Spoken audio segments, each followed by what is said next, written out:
లోకంలో ఏది వెతుకుతున్నా ధైర్యం దొరకదు. కొంతమంది చూడండి, ఏదైనా జబ్బు వచ్చింది అనుకోండి, దీని రెమెడీ ఎక్కడ దొరుకుతుంది వెతుకుతాం, యూట్యూబ్లోకి వెళ్తాం. ఇప్పుడైతే యూట్యూబ్లో వచ్చేసినాయి.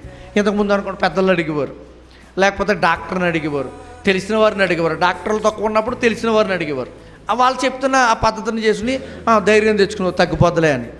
ఇప్పుడైతే వెంటనే యూట్యూబ్కి వెళ్ళి కొడతారు. ఇప్పుడు ఇంకేమొచ్చేసింది, పర్ప్లెక్సిటీ, అడ్వాన్స్డ్ టెక్నాలజీ ఏఐ. అక్కడికి వెళ్ళిపోయి ఏంటి, ఒక పాట పాడమని చెప్తే పాట పాడేస్తుంది. మనం ఏదైనా భావాన్ని చెప్తుంటే, నాకు ఇలా అనారోగ్యం ఉంది, ఎలా తగ్గించుకోవాలని అడిగితే దానికి వివరణ ఇచ్చేస్తుంది. ఇంత టెక్నాలజీ వచ్చేసింది. అయితే అది చెప్పగలదు కానీ నీకు ధైర్యాన్ని ఇవ్వలేదు. నిజంగా అది జరగవచ్చు, జరగకపోవచ్చు. కానీ ధైర్యాన్ని ఇచ్చేది నీకేంటో తెలుసా? నీ వాక్యం. చదవండి. ధైర్యం కావాలంటే నువ్వు ఎలా చేయాలి, ఎలా ఉండాలి? దేవుని వాక్యం ఉంది, చదవాలి, వినాలి, వాక్యాన్ని గైకొనాలి, ఇయ్యాలి.